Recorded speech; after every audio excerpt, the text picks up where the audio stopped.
Measuring a corporate carbon footprint isn't as simple as looking at a single building.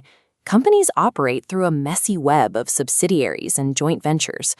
To solve this ambiguity, the GHG protocol uses organizational boundaries, a perimeter explicitly isolating assets under your reporting umbrella. The baseline rule is absolute.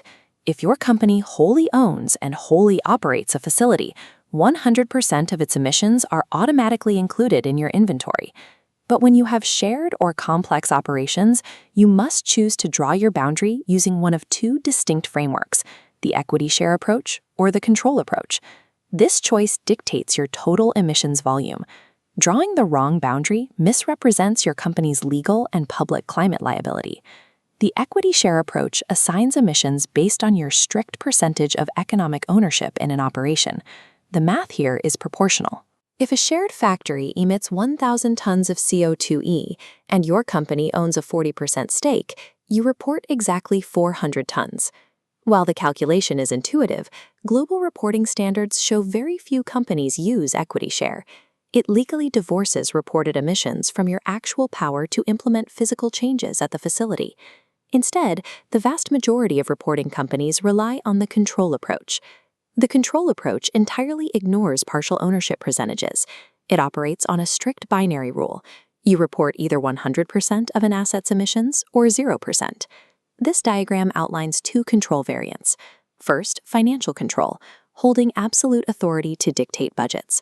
Second, operational control, holding operating permits and dictating day-to-day production. Notice how the parent company has full operational control over Company A, but explicitly no operational control over Company B. Companies must strategically declare which of these two control types best reflects their true authority to enforce decarbonization efforts. Imagine your company, Green Power, enters a 50-50 joint venture for a solar plant producing 1,000 tons of CO2e. Green Power manages the finances and budgets. However, your partner holds the permits and manages the physical site operations. Stop and calculate. What must Green Power report under the financial control approach versus the operational control approach? Under financial control, Green Power reports exactly 1,000 tons. Holding the purse strings means 100% responsibility under this boundary definition. Under operational control, Green Power reports 0 tons. Lacking day-to-day site management means you have 0 reporting liability. A 50% stake in the exact same physical facility results in radically different public carbon profiles, entirely dependent on the boundary definition you choose. Let's run a high-speed stress test to clear up the most dangerous trap in GHG accounting. Your company owns just 20% of a factory. The factory emits 500 tons. Your company runs 100% of the daily operations. What is your reported volume under the operational control approach? The intuitive answer is 100 tons, based on your 20% stake. That is incorrect. Under a control boundary, a minority ownership stake never reduces your reporting volume. If you hold the operational control, you own the carbon liability.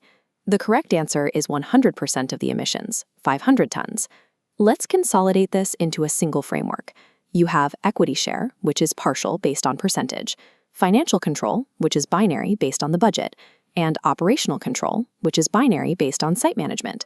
The ultimate heuristic for practitioners is this: equity dictates what you own, but control dictates what you are responsible for. Mastering these boundaries secures your data against greenwashing accusations and transforms carbon accounting from a guessing game into a rigorous, verifiable system.